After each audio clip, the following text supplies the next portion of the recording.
This is stage one, my urban gardening system. We're mounted on a rooftop in an enclosed greenhouse. The system is hydroponic. It uses a combination of fog ponics and recirculating deep water culture. The reason for this was because this greenhouse gets subject to extreme heat, being where it's located, and I had serious concerns of basically having plants die just due to the nutrient solution. The air temperature is just getting too high.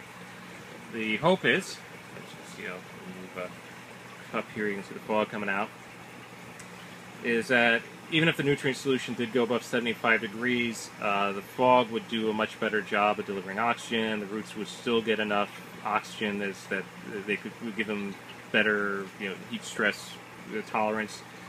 In the rail itself, we've got about an inch and a half of water, nutrient solution circulating through. The hope is that once the cooling system is attached to the nutrient reservoir, this will give a layer of cool water that acts as a thermal mass during the day, around 2 o'clock in the afternoon when this greenhouse gets a lot of direct sunlight. It'll provide enough thermal mass to keep the roots and plants hopefully within the 65 to 75 degree range. Also, if we get a power outage, which we do get a fair amount of around here, during Sandy we're out for 10 days, there'll be enough reserve in here that the plants will be able to survive with the power out, fog system down, nothing working, until either the power is restored or an emergency generator can be hooked up. Over here is the fog box. This is the second design I did. First design I took apart. I figured out was not going to work correctly. This blower here is actually for use on boats. It's typically used in bilge pumps made by Atwood. Got it on Amazon. It only costs less than 40 bucks. It runs on 12 volt DC. I figured with the low voltage it would give some degree of safety. This blower has worked out really well. I went ahead and coupled it with a solid state speed control. Allowed me to modulate the flow rate as needed. And inside we have a 5-disc fogger, which I got on eBay. And you see it operating there. So I lift it up, it will shut off. There it goes off. Came with a set of replacement discs as well as a float. I set the nutrient levels here higher than what the unit actually needed. The idea behind it was that if the pump failed or for some reason it stopped getting resupplied with a nutrient solution, that the fogger would still be able to operate for a while until you'd be able to get around to fixing it. The turn out the decision was actually fortuitous for another reason, is that this fogger actually creates a fair amount of heat, and the deeper reservoir does give it a buffer. If you cut off the water supply to this unit, or you let the water level go that low, the nutrient solution gets really hot really fast, and you start to end up supplying hot fog to the plants. Also, part for the heat control is I ducted it to the outside. Originally, I was running some tests on this. It was taking very hot air from inside the greenhouse, 104 degrees Fahrenheit, which was causing the nutrient solution to spike up to 95, 98 degrees. Since ducting it to the outside, which I'll keep it ducted during the warmer months, the nutrient solution dropped to about 85 degrees. That's still too high, but it's a lot better than it was. Again, the goal is once I get the cooling system hooked up to the nutrient reservoir, I'll be able to keep the temperature in the 65 to 75 degree range. The fog is then directed up into a header, which then distributes down to these pipe tubing, and between each cup we have a fog port. Pull it off here. You can see that. You can see the fog shooting out. This other line here, and I have 2 of them per rail. This is for the recirculating deep water culture portion. I ended up having to add some additional valves to balance the system out. Without it, certain rails would get flooded, other ones would get no flow whatsoever. Just with flex hose and everything, it's impossible to have the same amount of pressure head loss on each distribution port, so you end up needing some valves to manually balance the system out. And again, each fog distribution rail has a shutoff valve, so I'm able to isolate each individual rail. Over here I have a header, one for the fog port, one valve for each rail. So if I need to do an individual clean out, I can shut off one rail without having to shut off the entire system. And I have 2 additional ports available for future expansion.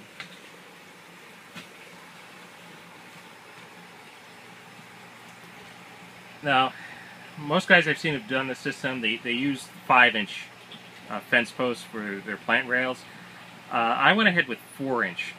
And my thoughts on it was that with the fog system being a lot more efficient delivering nutrients, I would be able to support larger plants with smaller root systems, and I decided the 4-inch rails would be more appropriate.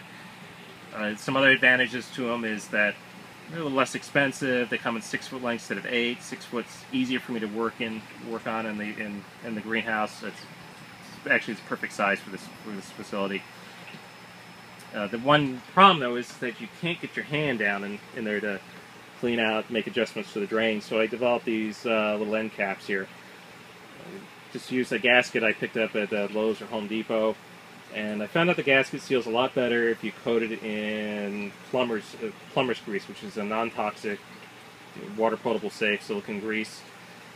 And I just use these little wing nuts here to tighten it down. I have to be careful not to over tighten it because you'll crack the cap, which I've managed to do twice. Now, any fitting, bolt, or whatever that's in the nutrient solution is stainless steel, so corrosion and contamination should not be an issue. And down here you can see you have the drainage system for recirculating back into the nutrient reservoir. Back here I created a central location for mounting the transformers, power supplies, pumps. Eventually there'll be some digital controls here for modulating the fans automatically and to operate the cooling system for the nutrient reservoir tanks. Over here we have an air pump. I got enough capacity here to run on multiple nutrient reservoirs. This is the 24-volt AC power supply for the fogger. It's been running kind of hot. I'm very tempted to actually put another cooling fan on it. This one here is the 12-volt direct current power supply for the Atwood blower. I was actually very happy to find this. I found out with a lot of power supplies when you looked at them online, a lot of bad reviews, a lot of Chi-Com made garbage that it didn't either meet it didn't meet its ratings, or it just burn out and die after you use it for a while. This one here is actually made for LED lighting.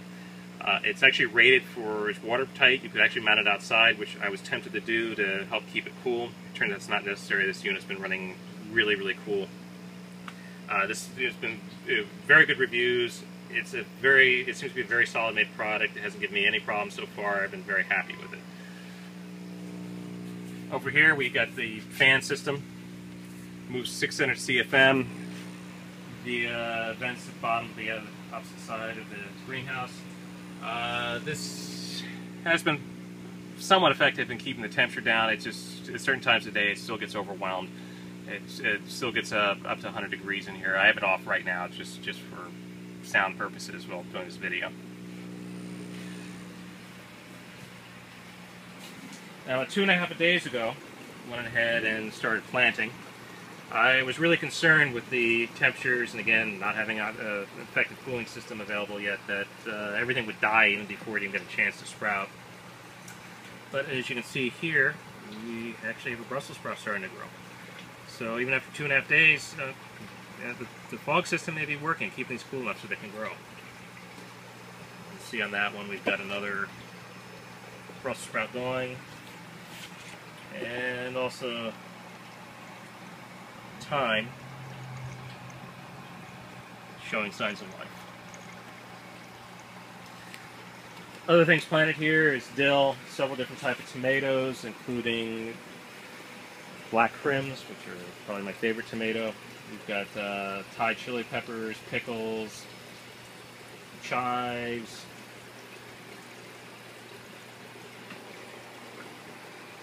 some lettuce. So we'll see over the next few days what if anything comes up. Later this week, it's supposed to hit into the 90s. It'll be the last hot week of the year. So I'll be very curious to see how everything holds up. The cooling system I'm planning to put in later on, it's actually going to be a thermal storage system. I didn't want to hook up a large chiller, like 1 or 2 ton chiller. That would have to be either mounted in the greenhouse, which would be run very efficiently because it would be very high temperatures. So what I did is I sketched out a design for taking an old chest freezer, filling with ice. It would hopefully give me about 2 to 3 tons of additional cooling capacity, because I only need the cooling for a certain part of the day. So when it's not in use, the system's going to run continuously. It's going to make new ice and create a nice thermal storage tank, and then give me that spike of cooling capacity only when I need it. And that way I can run off use a smaller freezer, runs 120 volts. I don't have to run up any two-phase, 240-volt systems up here, and hopefully it'll work. But anyway, I'm still waiting for parts to come in on that, so I'll do a separate video once I do get it hooked up. So anyway, this is my system as it stands now. Thanks for watching.